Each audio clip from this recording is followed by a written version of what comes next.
Assalamualaikum warahmatullahi wabarakatuh. Selamat pagi Mas dan Mbak. Bagaimana kabarnya?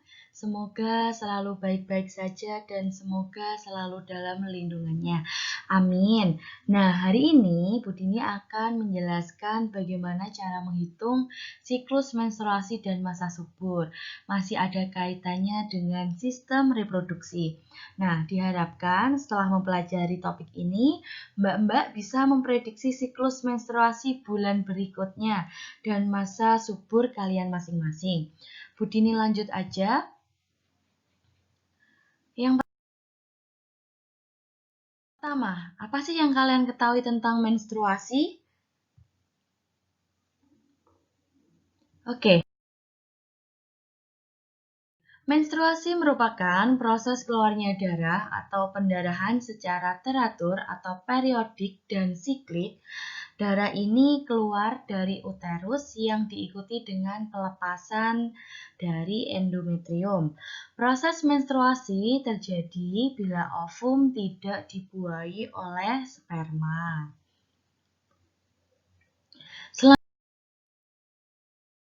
Selanjutnya, pada umumnya siklus menstruasi berlangsung selama 28 hari, tetapi siklus normal berlangsung sekitar 21 hingga 35 hari. Panjang siklus menstruasi dihitung dari hari pertama menstruasi. Diingat-ingat, panjang siklus menstruasi dihitung dari hari pertama menstruasi yang kemudian dihitung dengan hari menstruasi berikutnya.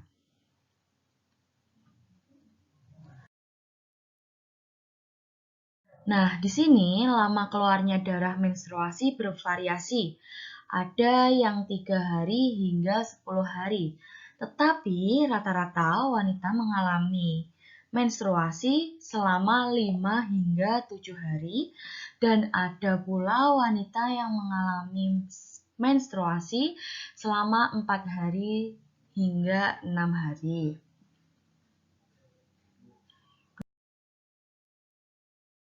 Nah, di sini mekanisme menstruasi ada beberapa tahap. Yang pertama, hipotalamus memberi sinyal kepada kelenjar pituitari ketika kadar hormon estrogen tubuh yang rendah. Selanjutnya, kelenjar pituitari melepas hormon FSH yang membantu pematangan folikel di ovarium. Tiap folikel mengandung sel telur. Folikel yang matang dan sel telur kan menghasilkan hormon estrogen. Selanjutnya, ketika kadar hormon estrogen cukup, kelenjar pituitari menyekresikan LH atau hormon luteinizing hormone untuk membuka folikel yang sudah matang. Selanjutnya, beberapa hari setelahnya, folikel melepas sel telur menuju tuba falopi. Peristiwa ini disebut dengan proses ovulasi. Folikel yang kosong menghasilkan hormon progesteron. Hormon ini membantu proses penebalan endometrium dinding rahim untuk mempersiapkan kehamilan. Selanjutnya, yang terakhir, jika kehamilan terjadi, folikel berhenti menghasilkan progesteron. Endometrium dan jaringan pada dinding rahim meluruh keluar dari vagina dalam bentuk darah. Peristiwa ini kemudian dikenal sebagai fase menstruasi pada wanita. Nah, masa subur. Masa subur biasa disebut dengan ovulasi, di mana masa sel telur, Bu Dini ulangi, masa subur biasa disebut dengan ovulasi, masa di mana sel telur dilepaskan dari ovarium. Nah, di sini ada 2 tahap, ada tahap pra-ovulasi dan tahap pasca ovulasi.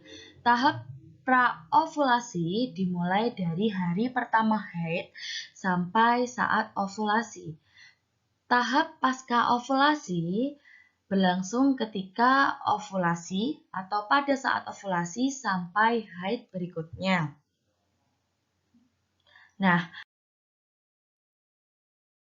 Bu Dini kasih contoh seperti ini. Pada bulan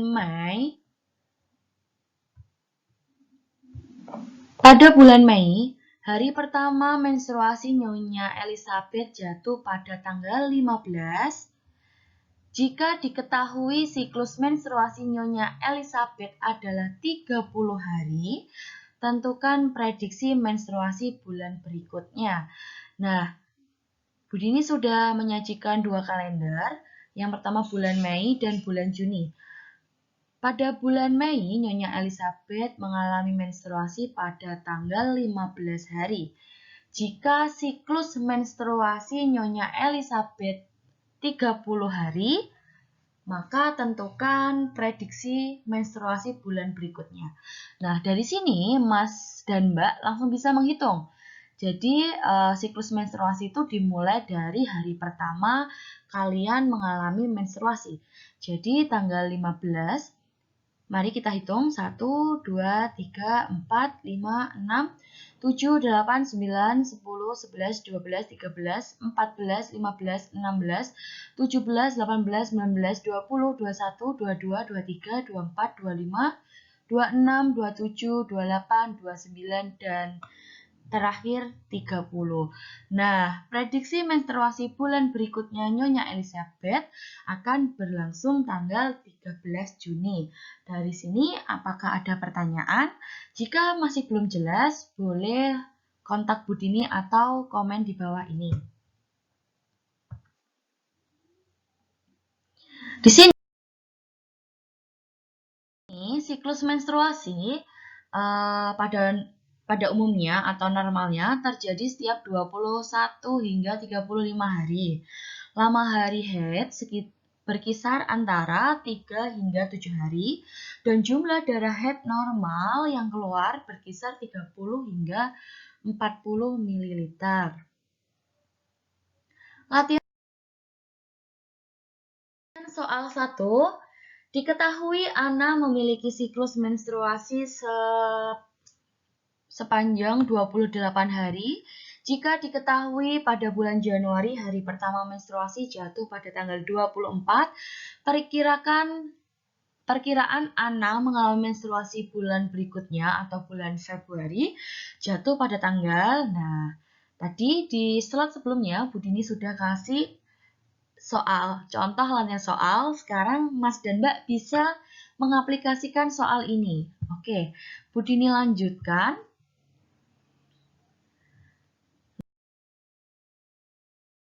Nah, di sini ada teknik-teknik untuk mengidentifikasi fase subur dalam siklus menstruasi. Jadi, ada beberapa teknik. Yang pertama ada metode kalender, metode suhu basal tubuh, metode lendir serviks, metode simptotermal, dan metode coitus interruptus. Nah, yang saat ini Bu Dini jelaskan yaitu menggunakan metode kalender.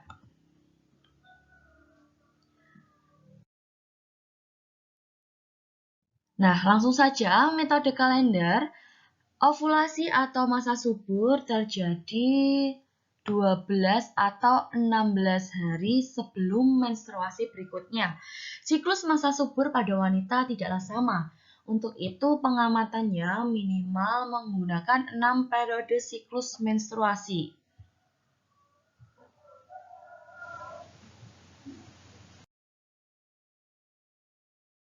Nah, selanjutnya perhitungan metode kalender dibuat dengan mengambil siklus terpendek dan terpanjang dalam 1 tahun, minimal 6 bulan, maka diperoleh rumus seperti ini.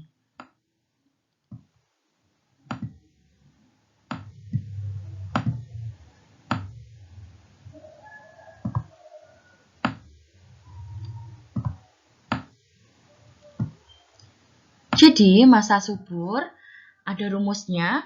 Yang pertama, hari pertama masa subur itu merupakan siklus haid terpendek dikurangi 18 dan hari terakhir masa subur atau sama dengan siklus haid terpanjang dikurangi 11.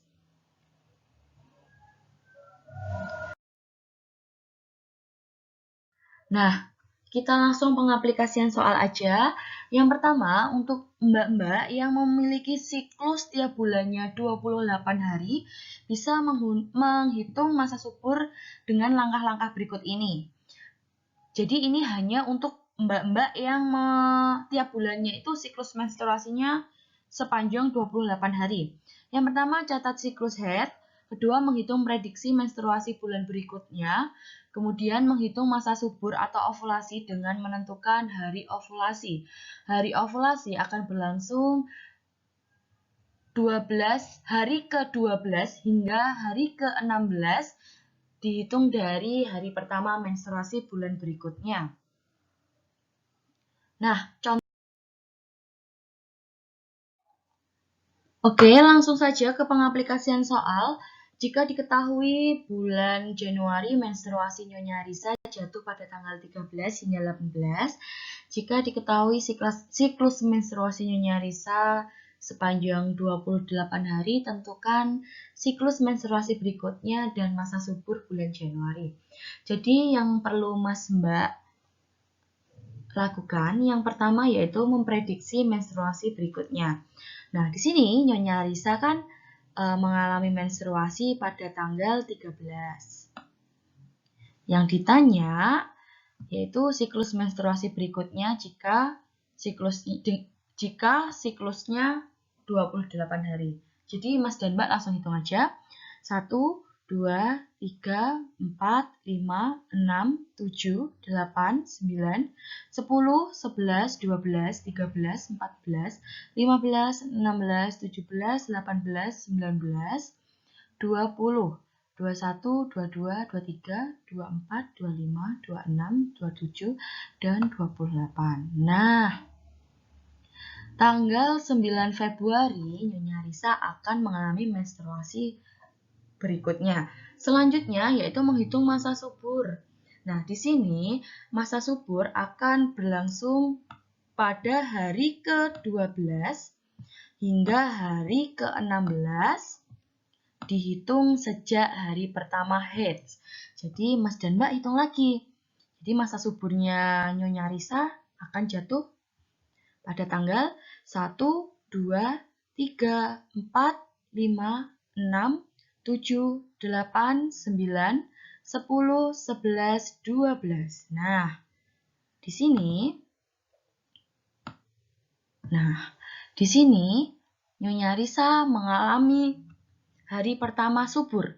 Kemudian kita hitung lagi 13, 14, 15, 16. Nah, di sini masa subur Nyonya Risa ada pada tanggal 24 hingga 28 Januari. Dari sini apakah Mas dan Mbak ada pertanyaan? Apabila ada pertanyaan, boleh tanya ke Bu Dini melalui WhatsApp, Teams, ataupun komen di berikut ini. Selanjutnya, nah di sini kalau yang tadi untuk mbak-mbak yang siklusnya tiap bulan 28 hari. Kalau yang sekarang itu merupakan langkah-langkah menghitung masa subur jika siklus menstruasinya berubah-ubah. Jadi yang pertama yang perlu Mbak lakukan, mencatat siklus haid minimal selama 6 bulan terakhir. Nah, misalnya nih, Bu Dini kasih contoh. Jadi pada bulan ke-1 panjang siklusnya 26, kemudian bulan ke-2 28, kemudian bulan berikutnya 29, bulan berikutnya 30, bulan berikutnya lagi 27, dan bulan ke-6 yaitu panjang siklusnya 31. Nah, di sini Mbak perlu mencatat dulu, setidaknya mengingat-ingat, boleh. Selanjutnya yang kedua, menghitung siklus terpendek dan siklus terpanjang. Siklus terpendeknya pada 6 bulan terakhir, yaitu pada bulan 1, 26, dengan panjang 26, dan yang terpanjang pada bulan ke-6, yaitu sepanjang 31. Nah, langkah berikutnya, Langkah ketiga yaitu menentukan masa subur. Masih ingat rumus dari masa subur? Hari pertama subur sama dengan siklus pendek menstruasi dikurangi 18 dan hari terakhir subur sama dengan siklus terpanjang menstruasi dikurangi 11. Jadi yang pertama menentukan hari pertama masa subur. Jadi kalau tadi di slide sebelumnya siklus terpendeknya kan 26. Jadi langsung aja 26. Ini 26 dikurangi 18 sama dengan 8. Kemudian menentukan hari terakhir masa subur, yaitu hari terpanjang menstruasi 31 dikurangi 11 sama dengan 20. Nah, di sini masa subur berlangsung pada hari ke-8 hingga hari ke-20. Sebagai contohnya seperti ini. Nyonya Mary mengalami menstruasi pada tanggal 1 Januari. Hitung masa subur Nyonya Mary. Jadi, hari pertama subur, jadi kan tanggal 1. Nah, Mas dan Mbak tinggal menjumlahkan aja, dijumlah 8. Jadi, tanggal 9 merupakan hari pertama subur Nyonya Mary. Kemudian, hari terakhir subur, tanggal 1 ditambah 20. Nah, 20-nya itu asalnya dari ini. Sama dengan 21. Jadi tanggal 21 Januari Nyonya Mary hari terakhir subur. Dari sini apakah ada pertanyaan? Oke. Bu Dini lanjut untuk latihan soal kedua. Ini untuk mbak-mbak, khususnya untuk mbak-mbak 12 S3. Prediksilah siklus menstruasi kalian bulan November dan masa subur bulan Oktober. Nah, di sini catatan nih buat emas-emasnya. Buat emas-emas 12 S3, jika diketahui menstruasi Rike jatuh pada tanggal 10 Oktober 2020, prediksikan siklus menstruasi dan masa subur Rike jika diketahui siklus menstruasinya atau panjang siklusnya 29 hari.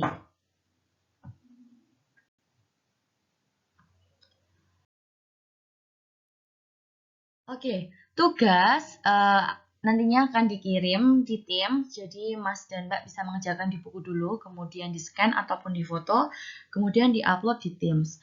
Terima kasih buat Mas dan Mbak 12 S3. Apabila ada pertanyaan, boleh langsung chatting Bu Dini atau Bu Yuliatri. Terima kasih. Maaf jika Bu Dini ada salah kata. Sampai berjumpa ke pertemuan berikutnya. Sekian, wassalamualaikum warahmatullahi wabarakatuh.